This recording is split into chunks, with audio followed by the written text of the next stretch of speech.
What's up? Welcome back to a week in the life of a software developer building and launching her first mobile app. Guys, this is the final episode of this mini series of me building and launching my app because we're launching at the end of this week. Even though this video series has been 4 parts, this is work over a 3-month period. Before I even tell you what we're doing this week, let me just take a second to just reflect on how far we've come. This is where we started. This is the wireframe, ugly on a piece of paper. And then we were able to get to this, the Canva wireframe, which was still ugly. After the Canva wireframe, then there was the MVP stage, as you can see, also needed a lot of work. Then we worked with the designer to get a Figma prototype with even additional features. And now we're here at the final app. And when this video goes live, you can download this app because it will be available on the App Store. But this is the final version of the app, which is crazy. It feels really good to be able to see the finish line and to have launched my first product. I've never launched anything. This is my first thing I've ever launched. So I'm really proud and I'm really excited, and I hope you also find this app very useful in helping you manage your screen time. And I'll leave a link to it in the description box down below. Before we can launch this to people, there are so many things we need to get done. Right now we are feature complete, which means there's not going to be any additional feature added to this app, but there's still a few things that need to be done before we're ready to hand it over to people to use. You saw my last episode, I had 1 beta tester. I eventually was able to get even more beta testers, which I'm really excited about. I got a lot of feedback from those beta testers and implemented those changes last week. You guys are seeing like a very condensed version of what's happening. So this is what we're doing this week. We got to do testing. I thought I was going to be able to do a lot more testing before we go live, but that's not what it's looking like. I've just been relying on beta testers and I'm going to QA the app, and that's the extent to my testing. I'm going to make sure the design is good enough, and I'm having the designer go through the app again just to make sure the design is as expected. Then there's a whole entire process to get the app ready for the App Store and to pass the app review process. On the App Store, you can see you have screenshots, you have a description, you have like a title. You want to make your app page look enticing so people want to download the app. So I need to get professional screenshots of the app. I need to build out a support and FAQs page just in case there are parts of the app that are not super intuitive and someone wants to send an email to ask for help. I want to create a website for the app page too, so that there's a landing page online for the app. And of course, once the app is submitted to the App Store, there's going to be review comments from Apple, and we're going to address those review comments and fix them. And then there's the final part, which is drafting the email to the pre-launch list. It's a lot of stuff, but we will get stuff done. And I hope that this video series is helpful for someone who's interested in what it's like to actually build and launch an app. But now let's get to work. We got stuff to do.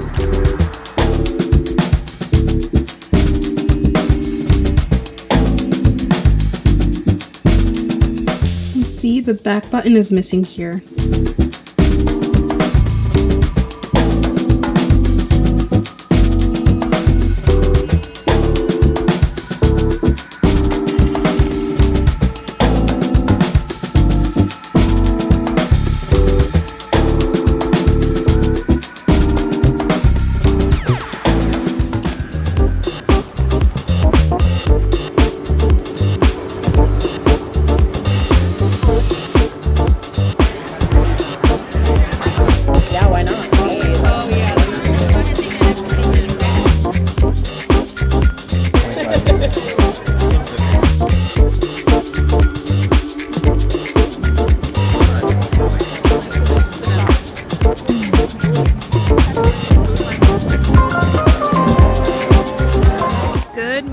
We are in Williamsburg, Brooklyn today to go cafe hopping. This is day 2 of the vlog, and I have a few more things to finish before the app is ready to launch.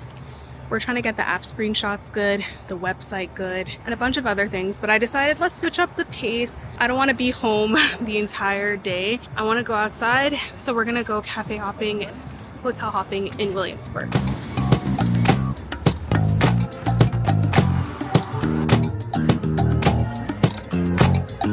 One thing that I really wanted to make sure I got done today was the screenshots. Like, I know whenever I look at the App Store, the screenshots are what really convince me whether or not I'm going to download an app. I wanted to have really compelling taglines that really emphasize the value of the app. And for that, I used ChatGPT in my brain to really refine the core values of the app. On top of that, I also wanted the graphics to look really good. So I ended up getting a Fiverr designer to help me design the graphics. And I gave him inspiration of other app pages that I was really inspired by. So I was able to finish some of the screenshot taglines, and then I'm gonna send it over to a Fiverr designer. And then afterwards, I'm gonna think about ways to optimize the screenshots for SEO friendliness. And let's get this website done in this next cafe.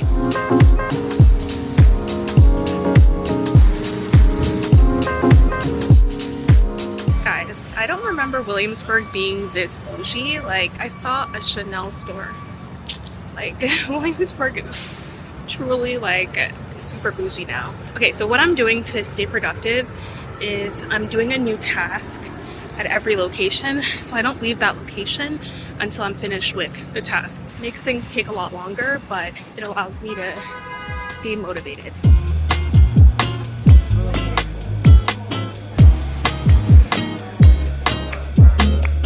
I also wanted to share really quickly about the App Store review process. Unlike waiting for the permission, if you guys remember, the App Store review process was surprisingly very smooth. So before you can launch an app to the App Store, you have to go through the Apple review process, and it can take a few days. I typically got a response within 48 hours, and surprisingly, it was a very smooth process. The app was denied really only once because it didn't have a terms of conditions page, which I was able to find online for free.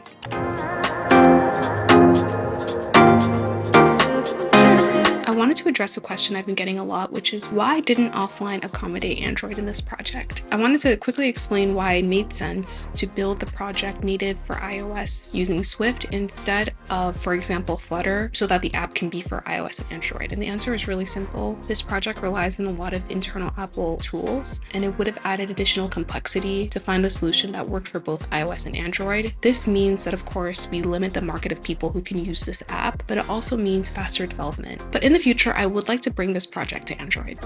Hey everyone, what's up? Today is pre-launch day. So I'm officially sending the email to the email list. So I've kind of been collecting emails for the past like maybe 2 months of my building journey. This entire journey took 3 months, and I'm really grateful that people signed up to learn about when the app launches, and this is the official day. Like, I'm so grateful for these people who put their name on the email list, because for me it was an indicator that I should continue building the app, and it was actually a good fit and people would find it useful. So I'm really happy that people signed up. I'm really, really grateful. And as a show of my gratitude, I'm giving this group of people like early access to the app, and I'm also going to be giving a code for 1 month free for using the app, because the app is freemium, but part of the app is behind a paywall. So we got to get that email together today. I also want to do like a quick FAQ support page too today. Then we're going to celebrate the pre-launch of the app to the email list, and then next week I'm gonna do a full launch, but I might not vlog that. Depending on what you guys think about this vlog will determine if I vlog that too. But let's do the email. I have like literally have a scone here because I've been forgetting to eat when I've been building this app, which has been interesting just because I've been really focused on building this app. I'm using ConvertKit to send out these emails. These emails I've been collecting through my website. If you're thinking of launching a product, making social media content and building in public can be really helpful for getting an email list and having like a select people to like launch something to. So I'm really excited to launch this to the email list, but there are quite a few things I have to get done first before we can launch.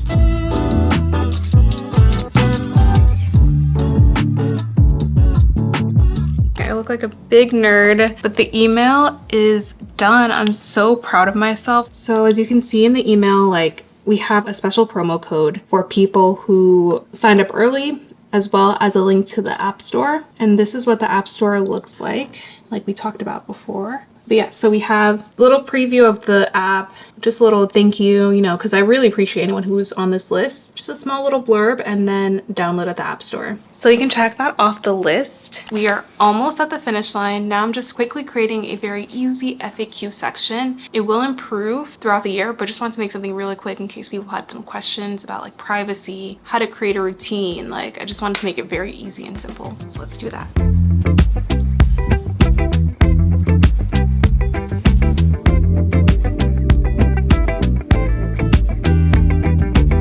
FAQs done, app built. Now it's time to launch the email list. So let's do it.